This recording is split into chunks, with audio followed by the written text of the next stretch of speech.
All right, everybody. I want to welcome you to today's Bible study, and we're grateful to have you here in this room, and those of you that are joining us online, we're glad to have you as well today. So today we're going to be in Exodus 5. I think you have an outline there for you on your tables, I believe, and so you can look at that, and if you're online, we'll have that outline available for you as well. And we'll do Exodus 5 and a little bit of Exodus 6 today as we begin the journey, as I titled the lesson of the journey toward freedom begins. So let's start in the opening section where Moses and Aaron are finally before Pharaoh. So let's look at Exodus 5, verse 1. afterward, now remember, Moses and Aaron have just met with the elders of Israel, kind of explained to them what they're going to do. And if you remember right at the end of chapter 4, it says when they heard that the Lord was concerned about them and seeing their misery, they bowed down and worshiped. So the elders of Israel are on board with Moses and with Aaron in this journey. We're not really sure what happened to them. If you go back to chapter 3, verse 18, the text says, the elders of Israel will listen to you. Then you and the elders are to go to the king of Egypt, and et cetera, et cetera. We get to chapter 5, and it doesn't seem like the elders of Israel went with Moses and Aaron to the king. So, not sure if they're just not listed in the conversation or whether they actually went or not. That's one of those things we don't know for sure. We only know about Moses and Aaron. But after they'd had this meeting, with the leaders of Israel, they go to Pharaoh. And they said, this is what the Lord, the God of Israel, says. Let my people go, that they may hold a festival to me in the wilderness. Pharaoh said, who is the Lord, that I should obey him and let Israel go? I do not know the Lord, and I will not let Israel go. And then they said, the God of the Hebrews has met with us. Now let us take a 3-day journey in the wilderness to offer sacrifices to the Lord our God, or he may strike us with plagues or with the sword. And the king of Egypt said, Moses and Aaron, why are you taking the people away from their labor? Get back to your work. And Pharaoh said, look, the people of this land are now numerous, and you're stopping them from working. So, the encounter between Yahweh and the gods of Egypt is really what's about to happen. Pharaoh is going to be representative, if you will, a physical representative, an authoritative representative of all of the gods of Egypt. And the Lord, Yahweh, is about to encounter them one by one. Okay? That's what's about to unfold in front of us. I want you to notice for the first time, we have that saying that will become very familiar to us in the prophetic material. The NIV translates it like this in verse 1. This is what the Lord, the God of Israel, says. And the text actually says, the way it's translated typically in the Old King James is, thus saith the Lord. Okay? Now, it was common in some of the ancient communications to begin a conversation that way. Like we have records of where if you go back to about 1,000 years BC or so, somewhere in that neighborhood, 1,100 maybe, we do have some records of correspondence between kings and pharaohs. And it wasn't uncommon for a correspondence to begin by saying, thus saith so-and-so, whoever it might be. And then usually it would be who they were. Thus saith so-and-so, king of Aram or whatever. So Moses uses that in this communication. And he says, thus saith the Lord. You see Lord in all caps. Remember, anytime in your English translation you see all caps, that's Yahweh, the covenant name of God. And then he tells him who Yahweh is. I mean, Pharaoh doesn't know who Yahweh is. Who is Yahweh? Well, he's the God of Israel. And so the message is one for freedom and service. So notice how Moses and Aaron put it. Let my people go. They're going to say that to Pharaoh numerous times. Now, I'm not sure what y'all are thinking about Moses and Pharaoh. Could it be possible that what they're thinking is they're going in with a staff, maybe both of them have a staff, Aaron and Moses, and they have been given special instruction by God about what's going to happen. God has let them know that he's going to deliver the children of Israel from Egypt. Do you think they have in their mind that Pharaoh's going to say, wow, okay, I had no idea that God wanted these people to leave. So, great. Y'all, when do y'all need to go? I'm not sure what they were anticipating, but to me it feels like right now they're pretty bold in their perspective.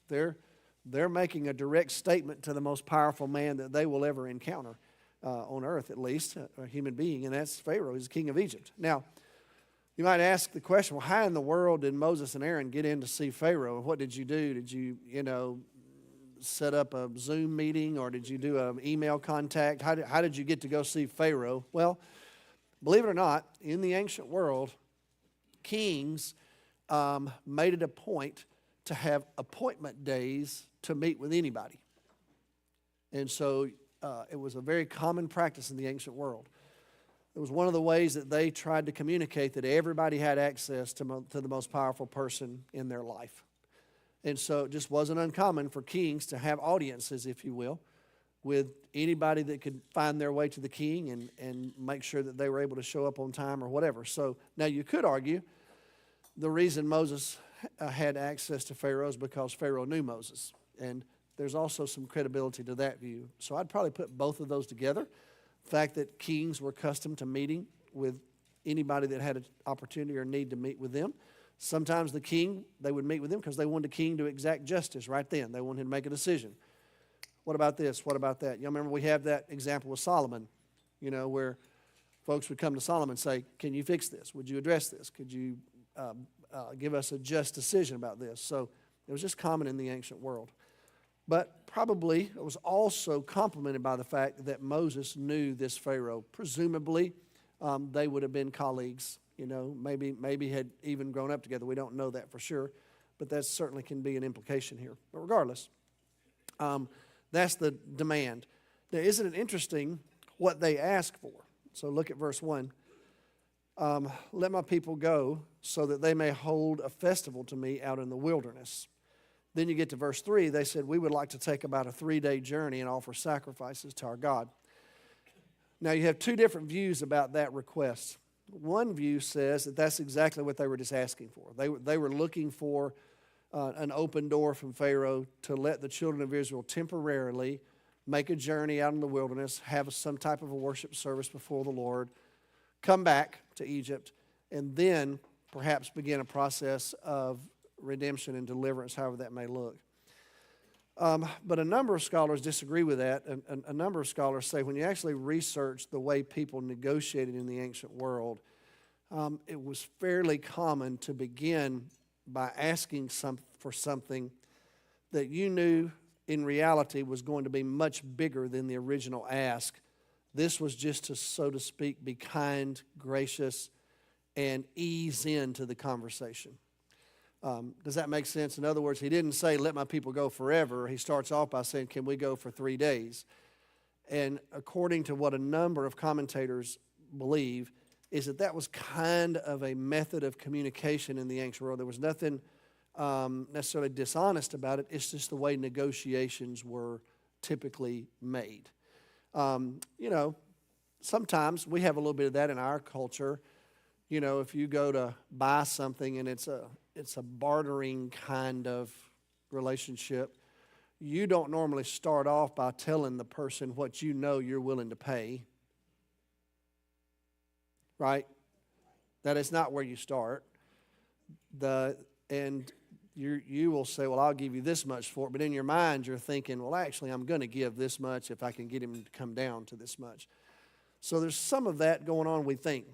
Regardless, I'm not sure which is the best place to land. I think the bottom line is this is going to be the core request. Let my people go and let them go for a reason. So when you look at the requests in the book of Exodus, it really connects to what we should believe about freedom, and that is that we're set free to serve the Lord. You're not just set free for freedom's sake. You're liberated to serve God. So they're going to exchange the life they have in Egypt, working as slaves, and they're going to enter into a relationship with God, and they're going to be His servants. And so that's really how freedom is taught in the Scripture. Because sometimes when we talk about freedom, we almost view freedom as just the absence of restraint. If I'm going to be free, that means I can just do whatever I want to do. And when all actuality, that's not really what freedom is, and that's certainly not what freedom is in the Scripture. It doesn't mean that all restraint has been removed. You're set free from what imprisons you as a sinner, as a broken person, these people as slaves, and you're going to be delivered so that you might live in freedom in a relationship with God that will be full of restraints. It will be, but it'll be of a very different nature. and it's actually where you're going to find life. There's great freedom in it. And sometimes freedom comes in that context of hard work and discipline. You know, just like right now, there are some of you in this room that have studied piano, and you've taken piano lessons, and you can read music, okay? And you have music memorized. And if I were to call upon you, you could get up right now and go over here to this piano and just freely play. True? I have never had a piano lesson in my life. I can't read music, and I have nothing memorized, and I could go over here and freely play also. True? I could go over here. There are 88 keys on that piano. I could find every single one of them in whatever order I want to put them in, as loud as I want to play them, and I would be in complete freedom. But it would mean nothing. But the person who has disciplined themselves and learned, they can play in freedom. Does that make sense? So freedom, it doesn't mean a loss of restraint. It means to live purposefully into the will of God. That's what real freedom is. That's where you find life. And that's what God is saying to these people. I'm going to deliver you, but you're going to come worship me. You're going to engage in not just in this festival, so to speak, but you're going to live sacrificially in my presence from now on. That's really what's at stake here, and that's what's going to be asked of Israel. Well, I want you to notice verse 6, Pharaoh's heart is already hard. He doesn't have to be hardened by God yet. Pharaoh is already hard-hearted. He's a pagan king, and he has no compassion for these people. This is just not something that is in any way going to be consistent with his view of who the Israelites are to him. They're slaves. They are there to accomplish his purpose. And so look at verse 6. That same day, Pharaoh gave this order to the slave drivers and the overseers in charge of the people. Now, the way we read this, the slave drivers are Egyptian, the overseers are Israelites. Okay? You're no longer to supply the people with straw for making bricks. Let them go and gather their own straw, but require them to make the same number of bricks before. Don't reduce the quota. They're lazy. That's why they're crying out, let us go and sacrifice to our God. Make the work harder for the people so they keep working and pay no attention to lies. So Pharaoh's response is swift and vengeful. His heart is hard from the very beginning. And the Israelites will now suffer his wrath. Their workloads increase greatly. You know, they're making these bricks with the clay and the mud and the water, and they mix it with some combination of straw or stubble. The straw was actually provided. You know, the straw was what was left over whenever the harvest would take place. They would gather up the straw in bundles and have them delivered to these brick-making factories. And obviously it made the work more efficient. Well, now what Pharaoh's saying is, you're going to have to go out in the fields yourself. You got to go find all this yourself. But meanwhile, you got to make the same number of bricks you've been making. Okay? And so this, if you look at verse 12, well, the people scattered all over Egypt because now they're looking for stubble to use for straw. In other words, they're not going to be provided the best kind of straw that they would need. Now it's going to be something less than, and it's going to require more work because you need more of it. The implication is stubble, you need more stubble than you do straw. So their workload has increased commensurately. So the people of God suffered even more after this initial encounter between Moses and Aaron and the king of Egypt. Now in Pharaoh's mind, perhaps what he's thinking is, making these people work at this level is what has kept them at bay up to this point. Now, I've got to restore them back to understanding they're slaves, so maybe if I just increase their work, that'll restore them back to their proper position. They'll quit thinking about the fact that they might actually get freedom. That seems to be dangling in front of them. So what's worked so far is making them work really hard. So I'm going to make them work even harder. And I think in his mind, evidently, he's thinking that's what's going to work. Okay? So, if you keep reading the story, the Israelite, verse 15, the Israelite overseers, they appealed to Pharaoh. Why have you treated us this way? You've given us no straw. And so it just gets worse. So you come to verse 18. The Israelite overseers realized they were in trouble when they were told you're not to reduce the number of bricks required for each day. When they left Pharaoh, they found Moses and Aaron waiting to meet them. And they said, may the Lord look on you and judge you. You've made us obnoxious to Pharaoh and his officials and put a sword in their hand to kill us. So now the leaders, the overseers of the people, who, according to the text just prior, many of them had bowed and worshiped God. They had heard this word from Moses. God's going to deliver them. Well, now they're recognizing that this is going to be a different kind of journey than they were imagining. This is going to be a costly journey. And so they confront Moses and Aaron. You know, what I'm presuming is that Moses and Aaron were hopeful that they would get a favorable hearing from Pharaoh, and they'd have an opportunity to meet with these leaders and these overseers, and there'd be a great time of celebration and thanksgiving, and man, can you believe what God has done? But instead, this is what they get. Why have you done this? Why did you come here and bring this to us? You know, we were already slaves, but at least we had some help. At least we had a reasonable work environment. Something was expected of us, and now look at what's been done to us, and it's your fault. Okay, so Moses and the Lord. What does Moses do here now after this has happened? Well, let's look at verse 22. Moses returns to the Lord, and he said, why, Lord, have you brought trouble on this people? Is this why you sent me? Ever since I went to Pharaoh to speak in your name, he's brought trouble on this people, and you have not rescued your people at all. So Moses comes now to the Lord with his complaint. Moses just says, and you know, I want to give Moses a little credit here. This is a challenging situation, you know. And not only is he in disfavor in the eyes of Pharaoh, he's now in disfavor in the eyes of his own people. So he is in, my mama used to say, between a rock and a hard place. I don't know if y'all say that here in Texas or not, but he's in a bind here, because where's he going to turn to for encouragement and support? He can't turn to these guys because they're looking at him and saying, you've just made, our life was already miserable. And you weren't living here. You didn't have to experience it. You don't know what it's been like. And now you show up, and it's now compounded because of what you've done. So Moses feels the weight of that. So I don't blame Moses for having this sense that he needs some kind of reassurance from God. So if you look at chapter 6, verse 1, so here's how God responds to Moses. The Lord said to Moses, now, you'll see what I'll do to Pharaoh. Because of my mighty hand, he will let them go. Because of my mighty hand, he will drive them out of this country. And then God said to Moses, I am the Lord. I appeared to Abraham, to Isaac, to Jacob as God Almighty, but by my name, the Lord. I did not make myself fully known to them. I also established my covenant with them to give them the land of Canaan where they resided as foreigners. Moreover, I've heard the groaning of the Israelites whom the Egyptians are enslaving, and I've remembered my covenant. So now here's Exodus in summary. Therefore, say to the Israelites, I am the Lord, and I will bring you up. I'll bring you out from under the yoke of the Egyptians. I will free you from being slaves of them. I will redeem you with an outstretched arm, with mighty acts of judgment. I will take you as my own people. I will be your God.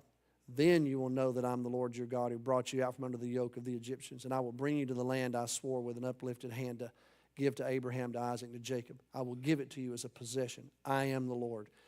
That's really the story of Exodus in a nutshell. So verse 9, Moses reported this to the Israelites, but they didn't listen to him because of their discouragement and their harsh labor.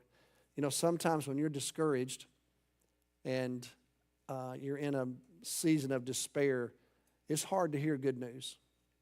In fact, it's hard to hear any news and believe it's good, regardless, because your perspective is so contextualized by your suffering. And that's where these people are. They're like, you know, Moses, we hear you, but dude, we got to make bricks in the morning, you know, more than we did yesterday. Our lives are worse. So the Lord said to Moses, go tell Pharaoh, king of Egypt, let these Israelites go out of his country. Moses said to the Lord, if the Israelites won't listen to me, why would Pharaoh listen to me? And here's an interesting phrase. Here's what it says in Hebrew. Y'all may remember our conversation last week. Here's what he says. Here's how the NIV translates it, very politely. Since I speak with faltering lips. The Hebrew says, since my lips are uncircumcised. Now that's a graphic image. harkens back to an experience we talked about last week he had with God, though, remember? He's already been punished for not circumcising his son. You remember that story?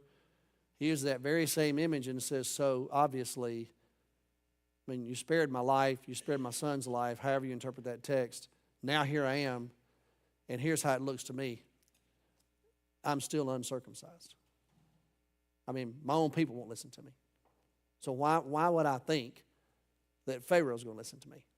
I've already been to see Pharaoh. And again, I don't want to be too judgmental about Moses. I get it. I can only imagine how challenging this was. The compassion of God is going to be on display here, though. The Lord is going to be patient with Moses. The Lord understands how hard this is. And so just as I put in your notes, leadership is a lonely journey. It's not for the faint of heart. And if you don't believe that, then go lead something.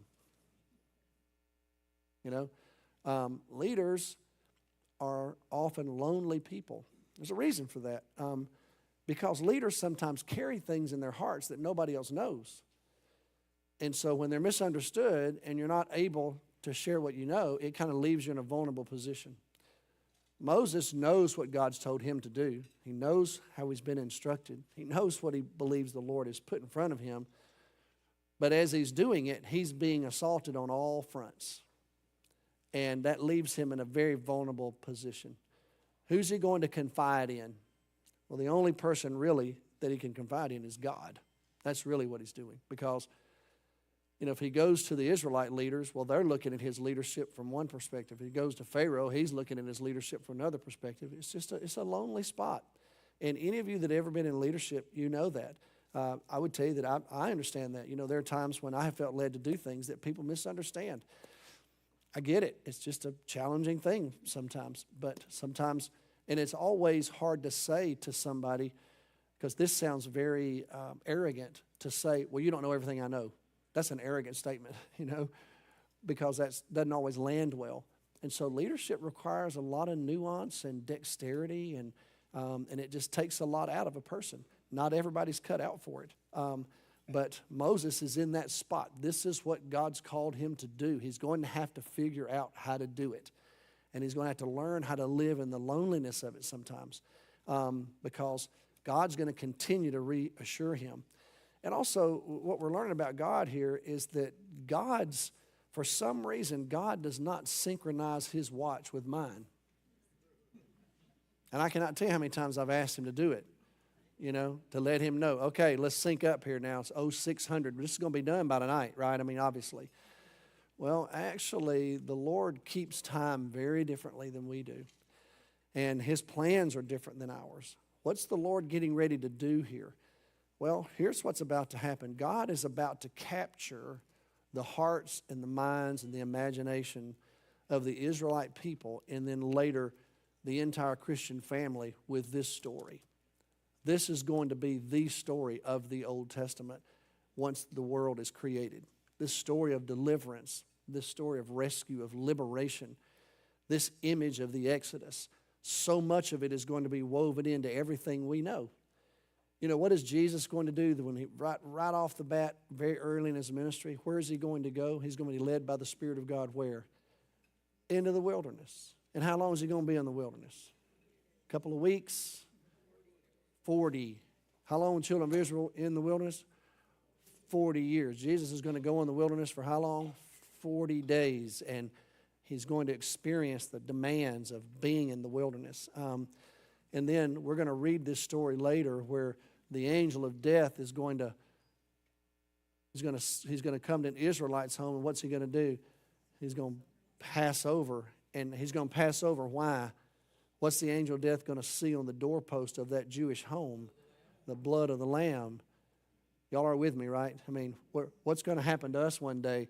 The blood of the Lamb is going to be spilled for us one day. I mean, there are so many things at play here in this story that Moses has no idea about. He has no clue that God has this huge, massive, expansive, redemptive plan that's going to communicate so much about him and is going to lay the foundation for so much theological formation and is going to communicate and foreshadow much of what Christ is going to do for the entire world. That's not going to happen overnight. It's just not. This is going to be a thorough, absolute vindication of the Lord God Almighty, the God of Israel. He is going to completely and absolutely defeat the gods of the Egyptians, and he's going to deliver these people in an unforgettable fashion, and he's going to sow the seeds of theological formulation along the way. So there's a huge plan here with God, and he's going to call on Moses to play his role in it. But Moses is going to have to learn that God doesn't do everything in your time. Just because God's involved doesn't mean it's going to get resolved tonight. This is how it works with him. We have to trust him because sometimes the things he's working on takes a little bit longer than what you might imagine. But I would be honest enough to say this to y'all. He's really good at what he does, and he's very thorough. You know what I mean by that? He's very thorough. You know, at our house, we have what we call clean and Cindy clean. Those are just two different things. When you see your wife standing at the kitchen sink with the faucet, with a toothbrush cleaning, that you don't ever see me do that. I do dentist clean. I pick up and make sure everything, Cindy clean is deep. When God is going to do what God's going to do, what I've learned about God is he is just very thorough. And he's going to uproot, and he's going to plant, and he's going to take his time, and he's going to produce what he chooses to produce, and he's going to do it in his own way, in his own will, according to his own power and his plan. And I've learned I'm better off at cooperating than negotiating. So, all right, so points to consider. God's will is always best. You know, it's just always best. God has never been wrong, not one time. He's just not ever wrong. God's knowledge is perfect.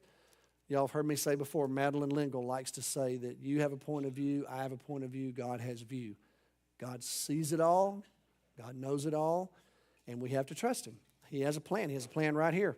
This plan right here is like I said, it's a comprehensive, spiritually formative, theologically rooted plan that's in the very heart of God that has got to take place. And Moses is going to have to live in it. Second, freedom is really found only in a relationship with God. You don't find freedom by just throwing off all the shackles and just being completely unbounded. That's not real freedom. Freedom is found when you connect yourself to the truth. What did Jesus say? You shall know the truth, and the truth will set you free. That's what the truth does. And he will say, I am the truth. So coming to know the Lord is where we actually find real freedom. It's discovered in a relationship with him. It's not found in the absence of boundaries. That's not really what freedom is. Freedom is something that has restraints built in, but they're restraints that are built in for your good and to serve the very purposes of God. Moses and these people are going to be set free, but not just to be free to be free. God is going to call them. We're going to read in Exodus 19. He says, this is my plan for you. I want you to be called by my name, and I want you to be a holy nation and a kingdom of priests. That's the calling of God on these people. He's asking them to now leave the slavery of Egypt and now live into a relationship with him that will allow them to be a part of his purpose and his plan and his will. That's where real freedom is found, still the truth today. I'd say third, God is concerned about our relationship with him. One of the things I've learned about God is relationships are very important to him, and particularly his relationship between him and us. God's a covenantal God. In fact, we've heard that in this very story. He said, I appeared to Abraham and to Isaac and to Jacob. I didn't make myself fully known yet, but I'm beginning to do that with you. And I've given you my personal name, Yahweh, and I want to have this personal relationship with you. As a matter of fact, remember last week he said, Israel's my firstborn. Israel is like my child. And so God is deeply personally related to Israel. He's certainly that way today. God's interested in a relationship with you. And so I would just tell you, sometimes when we find ourselves in challenging circumstances, one of the things that's happening is that God is calling you into a deeper walk with him. He wants you to learn how to more trust him and be with him rather than him always just fixing everything, which is usually our focus. Sometimes we're not all that interested in getting to know God better. We're more interested in God making my life better. So if you'll just make my life better, I don't really need to know you that well, be honest with you.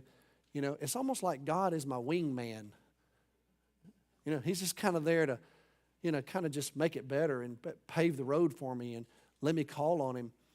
When God is actually calling all of us into a deep walk with him so that the character that really identifies who he is can be on display in us, that's going to be a part of the theology of the book of Exodus. He's going to display his glory. And when he does that, what he's trying to tell us is, this is what I want to see in you. I want you to recognize this is my challenge and call in your life. Let me show you who I am so you can now realize who you need to become. And it's only done in relationship with him. And he's very concerned about that. So just know, he's interested in your life with him. You may think, well, who am I? Well, you're somebody that he loves. He's created. He's redeemed. He knows your name. He knows the number of hairs on your head. He knew when you were knit in your mother's womb. He knows everything about you, and he loves you. And he wants to use you for his glory. And so you're important to him. And then finally, maybe the hardest lesson that we have to learn is obedience is costly to everybody. Cindy and I have been many, many times, we've gone through the Henry Blackaby study, Experiencing God. I don't know if y'all, I think many of y'all are familiar with that study. And one of the principles of Henry Blackaby, Henry died just the other day, by the way. One of the principles that Henry teaches in that material is obedience is costly to you and those around you. Moses is being obedient, true? He's just doing what God told him to do. And look at the cost. It's costing the Israelites something. It's costing him something. Obedience is, again, it's not something we do to make our life better. It's something we do to please God. And it can be really hard when we're obedient to the Lord. And it can be very costly. Sometimes you make decisions about being obedient to God, and it means that things will have to change in your life. You know, and when those things change, it impacts and affects the lives of people that are around you. That's just how it works. Moses was living his life, you know, in Midian, and he had established a brand new life. He was a part of Jethro's family. They had children. And then one day he looks at Jethro and says, I'm leaving. I'm going back to Egypt, and I'm taking my family with me. Now, at some point, Moses' family is going to rejoin Jethro because Jethro is going to bring them to Moses in Exodus 18. But the point is, it was costly to Moses' wife and family to be obedient to God. Well, it's costly to these people when they're being willing to follow what God is saying to them. So obedience is never easy. If it were, everybody would do it. It would be just it wouldn't be that big a deal. It's hard to obey God because God is at work so often in such a bigger plan than we could ever imagine, and our role in it is important. And we don't even know sometimes why we need to be obedient. We don't know the importance of our little cog in the wheel, and that if we're missing, how it throws everything off. But if we'll be obedient and we're being used by the Lord, it will impact others. Just like obedience is costly, but it can also be a great blessing to the people who are around you. And so Moses is going to have to learn that lesson, and we're going to just see that played out over and over and over in this story, okay? All right, I'm going to stop right there. If you're joining us online, thank you. Bless you. We'll see you next week, okay?